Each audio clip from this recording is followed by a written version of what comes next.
Ahora sí, bien, les decía que la corriente y la carga tienen la misma forma para la misma ecuación. La misma ecuación es una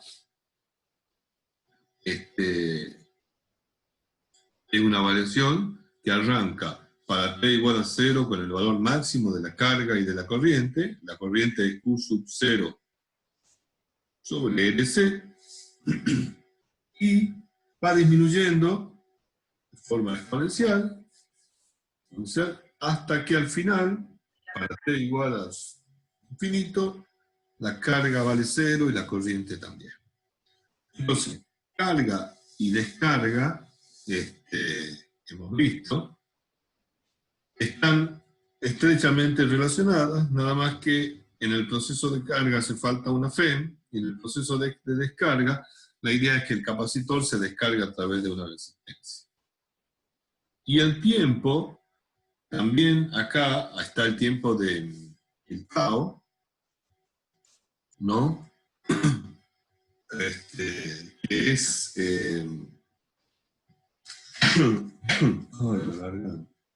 la constante de tiempo, característica del circuito que depende solamente de la resistencia y de la capacidad del capacitor.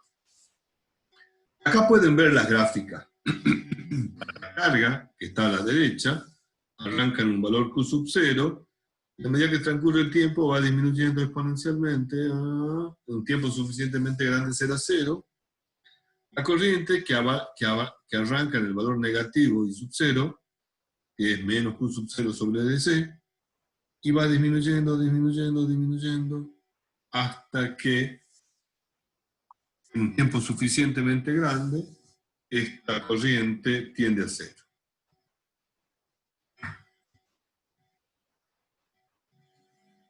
Como verán entonces, tanto la corriente como la carga, y tanto en la carga como en la descarga, son funciones temporales. Y van a tener que acostumbrarse a manipular este tipo de ecuaciones, porque por ahí le van a pedir, ya vamos a ver ahora un par de ejercicios, pero le van a pedir que determine la constante de tiempo, o cuando la corriente es una décima parte de la máxima, cuánto tiempo ha pasado, etc. O sea, van a tener que bajar. ¿Sí? Ambor. ¿Cómo? Pensaba que me hablaba. Ok.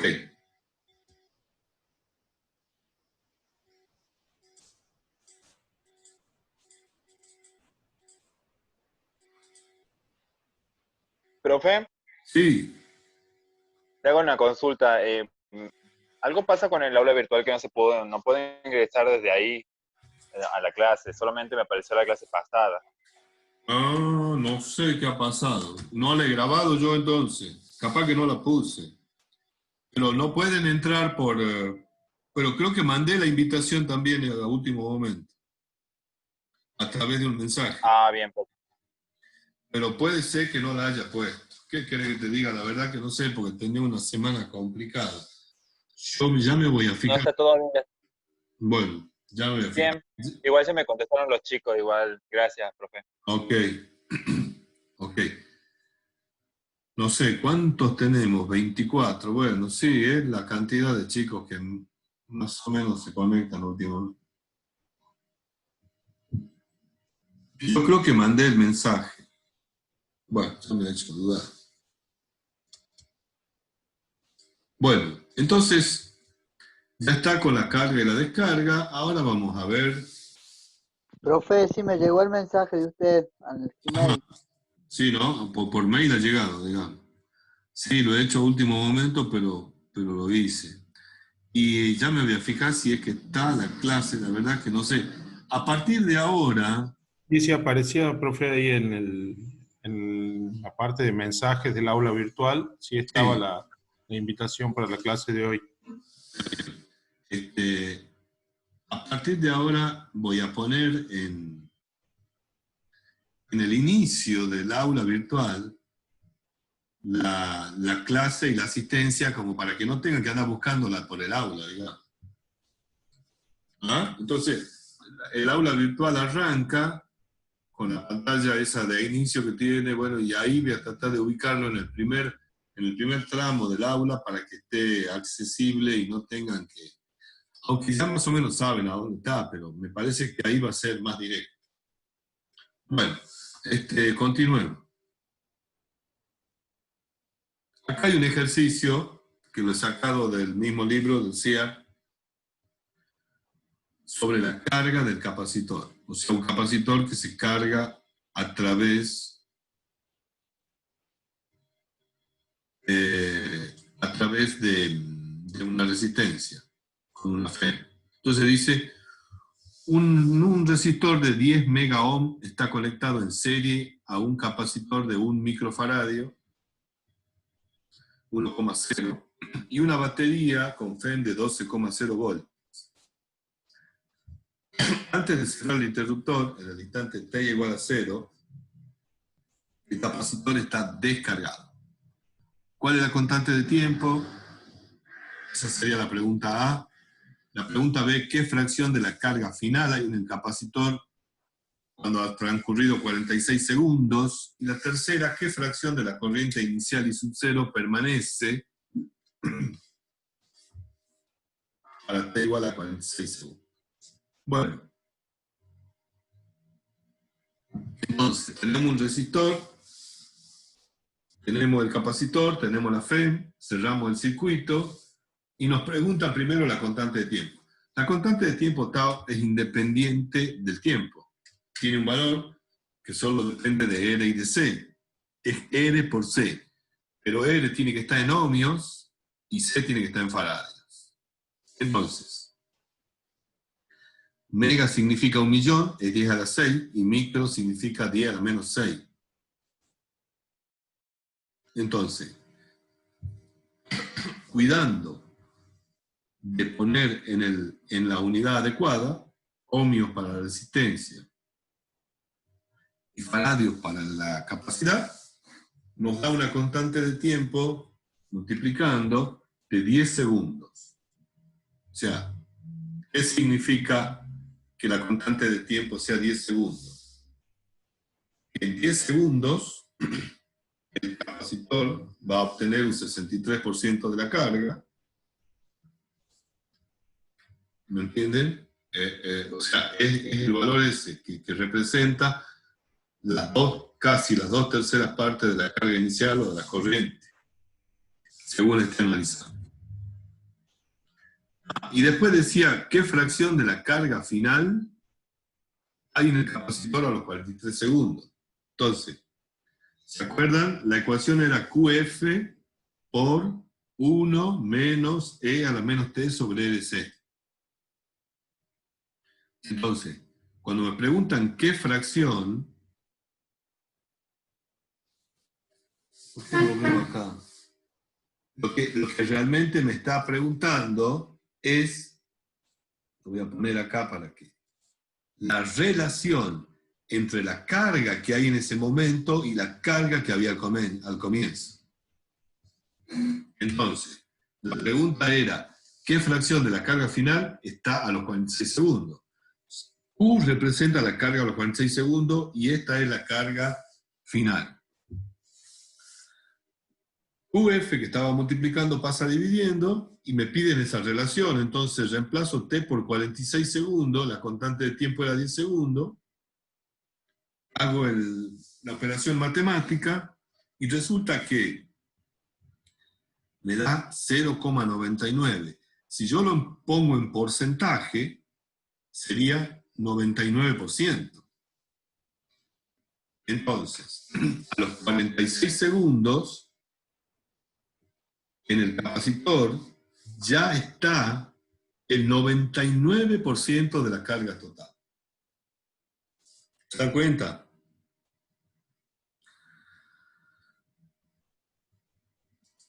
A los 10 segundos, si T fuese 10 segundos, sería 10 sobre 10, o sea, con la constante de tiempo, esto daría 63%.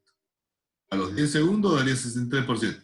Y a los 46 da 99%. Y después, si empiezan a aumentar el tiempo, 100, 200, 1.000.000 de segundos, van a ver que esto sigue siendo 99,99999, está tendiendo a 1. Cuando el tiempo sea lo suficientemente grande, recién valdrá 1. O sea, la carga será igual a la carga final.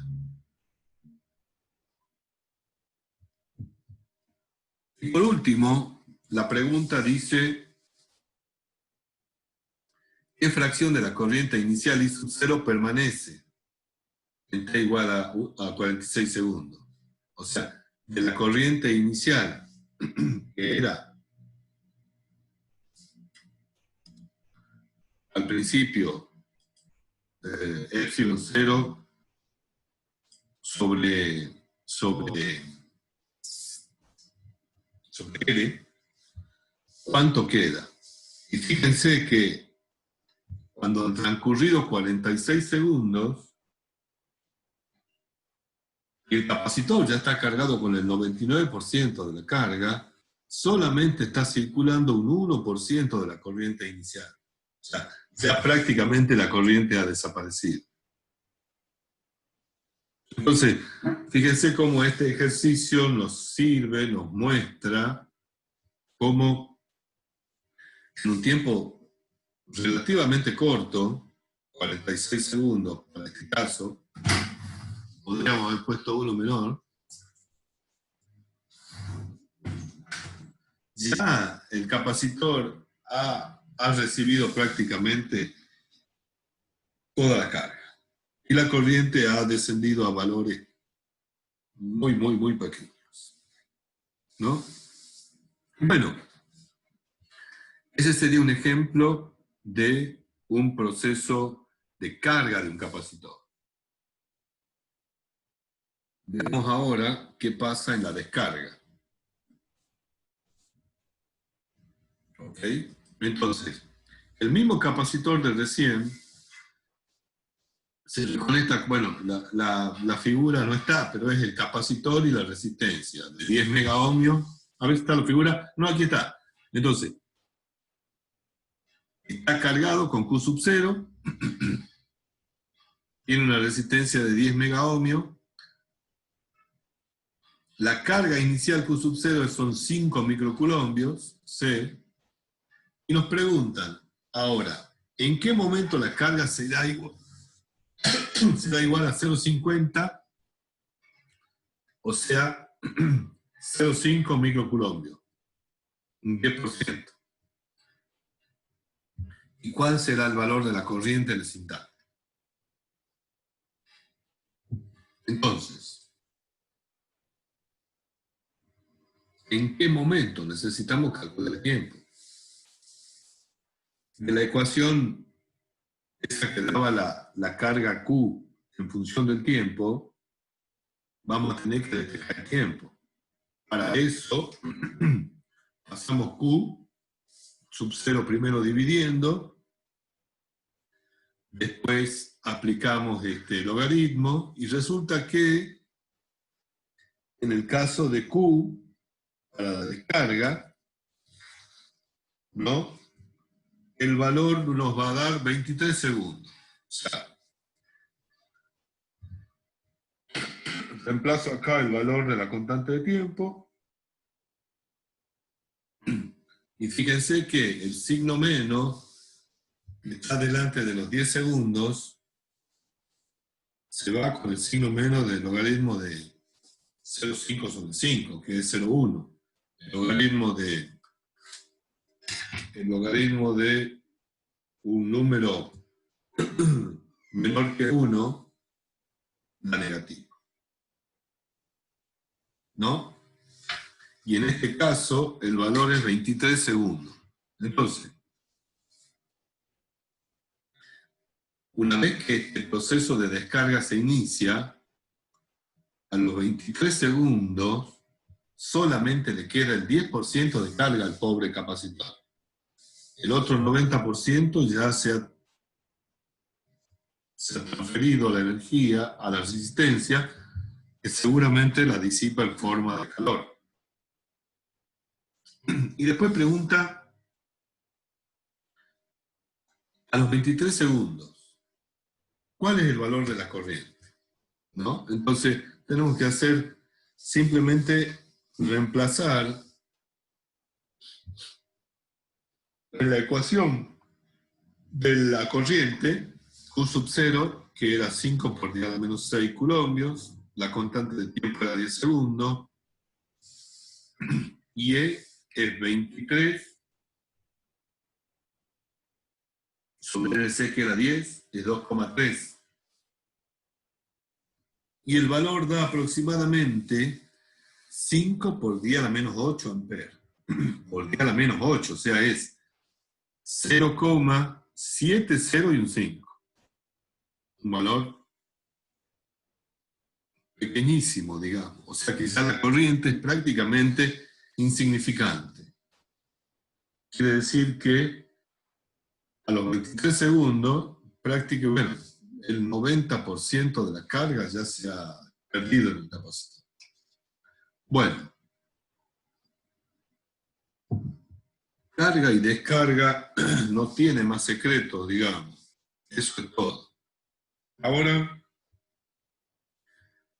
nos quedaría ver el tema de, como les dije, la parte de distribución de energía, ¿ah? Y después podemos ver la parte de un par de circuitos. Entonces, acá tienen un esquema, ¿no?, de lo que sería una instalación domiciliaria.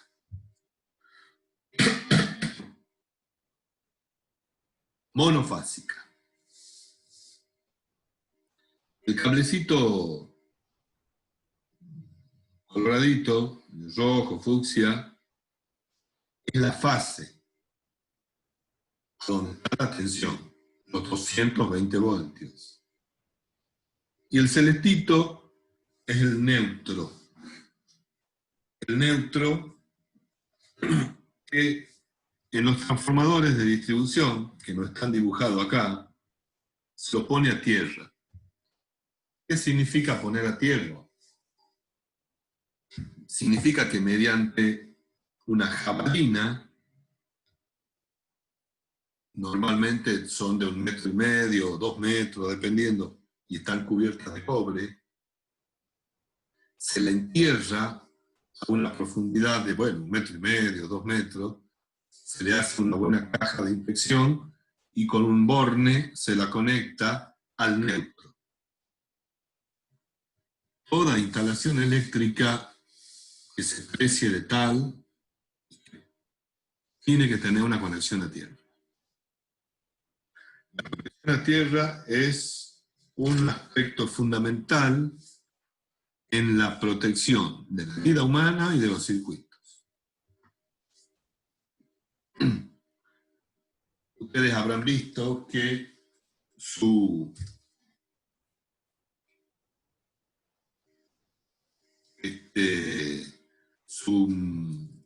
tomas corriente tienen las famosas 3 patitas, digamos. Entonces, una patita es para la fase. Otra patita es el neutro y otra patita es el toma tierra. El toma tierra, en el caso del medidor, este sería el toma tierra del medidor, está puesto a tierra, digamos, tiene que tener un toma tierra. En el caso de los transformadores que están afuera, digamos, se los puede ver, ¿no es cierto?, tienen el neutro conectado a tierra. Eso significa que si la fase se conecta a tierra, circula una gran corriente por ahí. Analicemos cómo circula la corriente. Fíjense que en una casa, por más compleja que parezca la instalación eléctrica en los planos, solamente hay tomas corrientes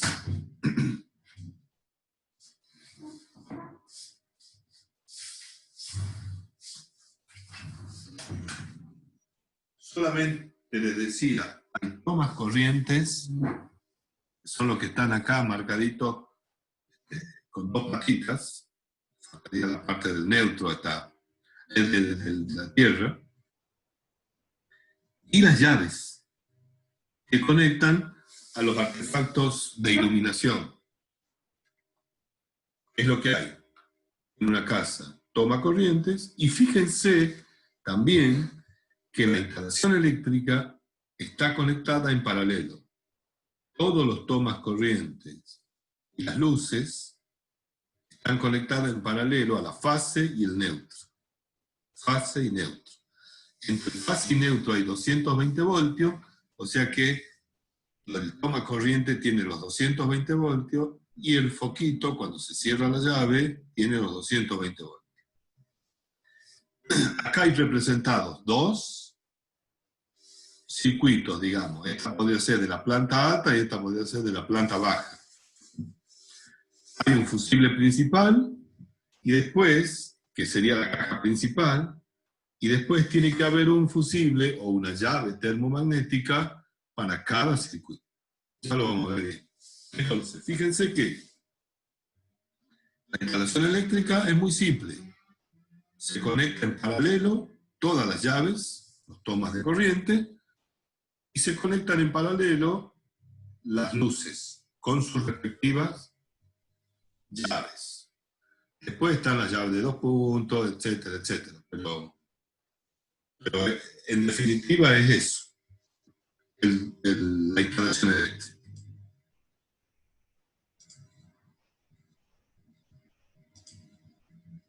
Bien, entonces, veamos qué pasa ahora cuando hay sobrecargas en un circuito o también cortocircuitos, ¿no? ¿Qué se usa para proteger entonces a un determinado circuito eléctrico, por ejemplo, la instalación de su casa, de sobrecargas o cortocircuitos? Están los fusibles y están las llaves termomagnéticas. Los fusibles son unos dispositivos que están construidos con dos conectores metálicos y un alambrecito muy delgadito, dependiendo del amperaje que vaya a cortar, que está uniendo los dos bordes. Cuando la corriente que circula por el circuito es mayor que la calculada, que la que tiene que pasar la nominal, este pequeño conductor se funde aquí adentro y se abre el circuito. Y las llaves termomagnéticas tienen doble función. Protegen contra cortocircuitos, cuando la corriente es muy grande en poco tiempo, o contra sobrecargas. Entonces, el corte termomagnética se llama porque una actúa por calor, después de un cierto tiempo se dilata un par bimetálico y actúa, o una corriente muy grande hace actuar una bobina que hace que se desconecte. Son los dos sistemas que hay para proteger la instalación eléctrica y, con una buena toma tierra, la vida humana. Acá pueden ver lo que sucede en una instalación eléctrica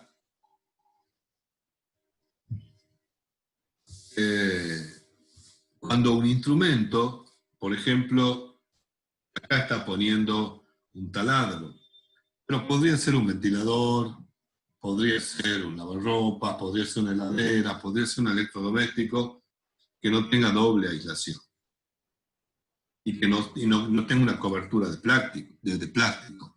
Antes las herramientas eran prácticamente de toda metálica, e incluso, no sé si ustedes habrán visto, los viejos ventiladores eran todo de metal, hasta la... Entonces, ¿qué pasa? Por algún desperfecto de la máquina, la bobina que tiene tensión del motorcito que tiene, en este caso, el taladro, se pone en contacto con la carcasa. Por lo tanto, la carcasa toma tensión. Cuando uno agarra el instrumento y lo trata de manipular y lo enciende, la corriente circula a través del cuerpo y se cierra a través de la tierra. En este caso, no hay toma tierra. La toma tierra estaría puesta en el neutro. En una instalación eléctrica con neutro, que es la que yo le decía, el tercer cablecito que va, en este caso está marcado con verde, está puesto a tierra,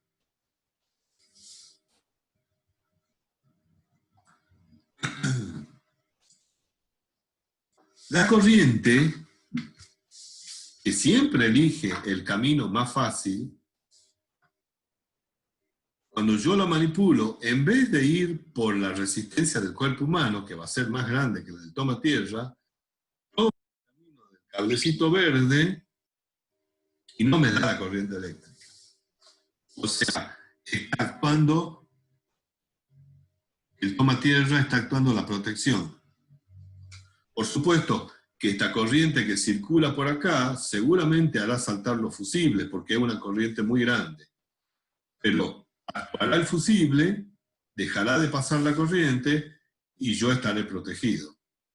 Por lo tanto, para que funcione el fusible o la llave termomagnética para proteger la vida humana, la conexión a tierra tiene que estar perfecta. Si no hay una buena conexión a tierra, la conexión a tierra es esta, ¿no? Porque el neutro está puesto a tierra en el transformador, por eso, pero la tercer patita es el neutro, que es el que te va a proteger la vida humana.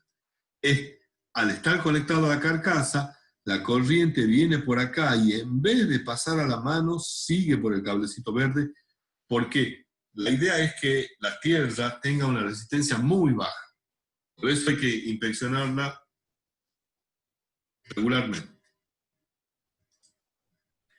Acá tienen otro tipo de contacto, perdón, ¿no? Que son lo que vimos recién. ¿Cuál es un contacto directo? Cuando uno se pone, lo que hay acá a la izquierda es un transformador estrella-triángulo.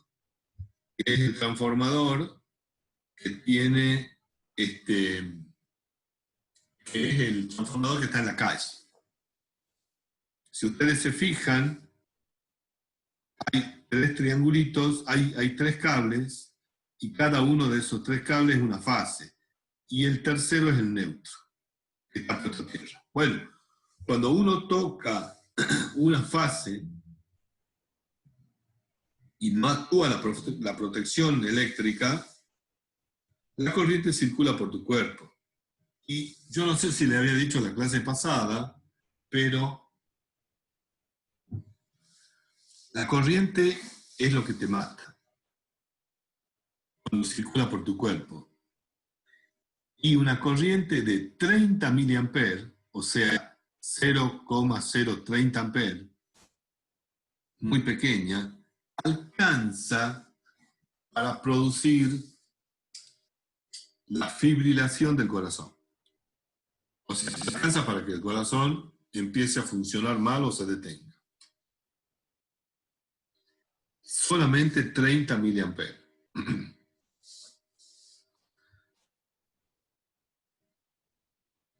En este caso, que es un caso muy raro, es que ustedes toquen dos fases.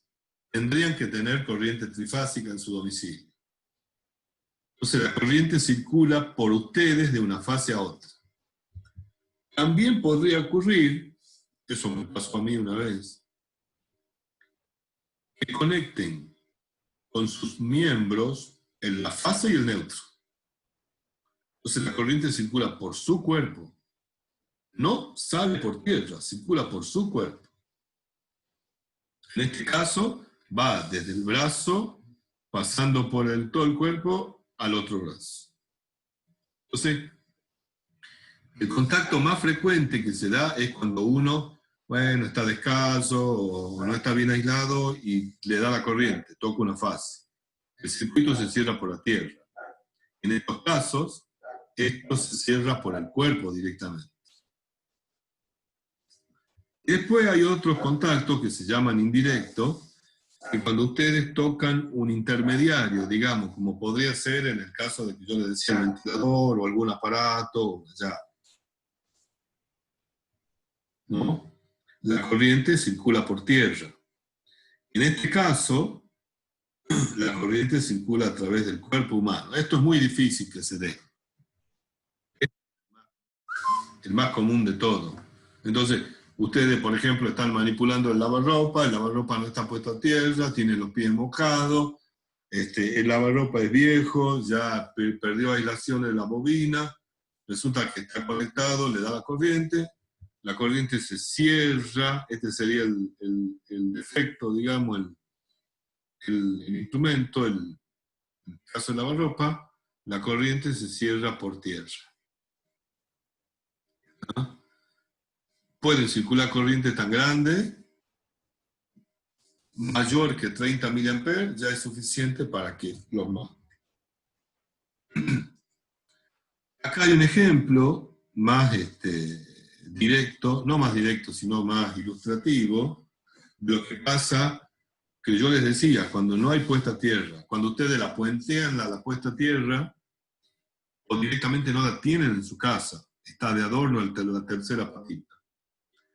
El lavarropa tiene un desperfecto, la carcasa se pone con tensión, esta zona está mojada, ustedes vienen y lo manipulan para cargar o sacar la ropa, no lo desconectan y les da la corriente. La corriente se cierra por tierra y lo más probable es que tenga un desenlace fatal. Si ustedes tienen puesto el toma tierra, hay un desperfecto, la corriente va a circular por el toma tierra y por supuesto, automáticamente saltará la llave termomagnética o el fusible, pero ustedes estarán protegidos contra ese defecto del electrodoméstico. Bueno. Y aquí tienen una llave termomagnética, cómo funciona, digamos, ¿no? Hay acá una imagen ampliada.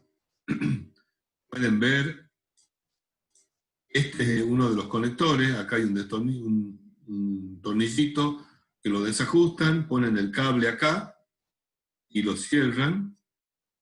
Esta es la traba para conectar la llave a algún zócalo.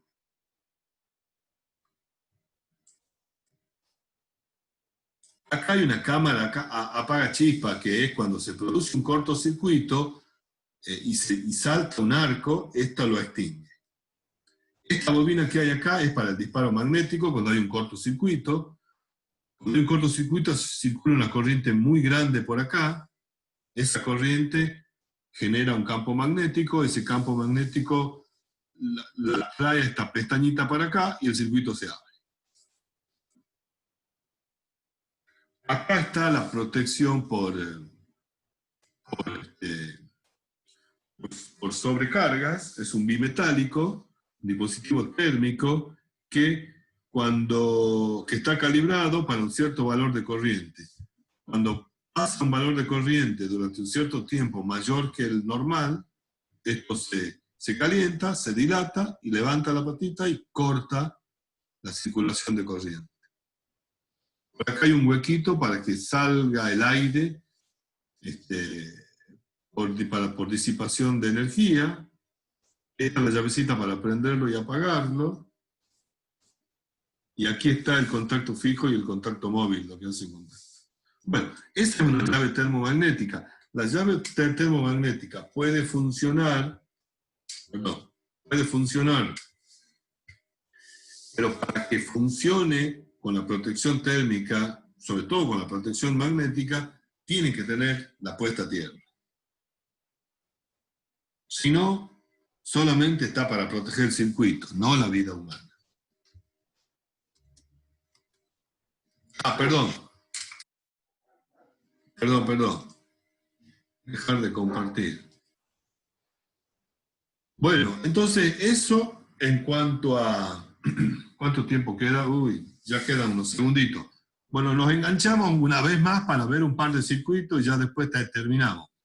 Me quedaba decirle unas palabritas sobre lo que es un disyuntor termomagnético, que es una protección no tan solo del circuito, de la instalación eléctrica, sino de la vida humana. Seguramente ustedes habrán escuchado hablar del disyuntor y seguramente tendrán uno en su casa. El disyuntor tiene una forma muy parecida a la llave termomagnética,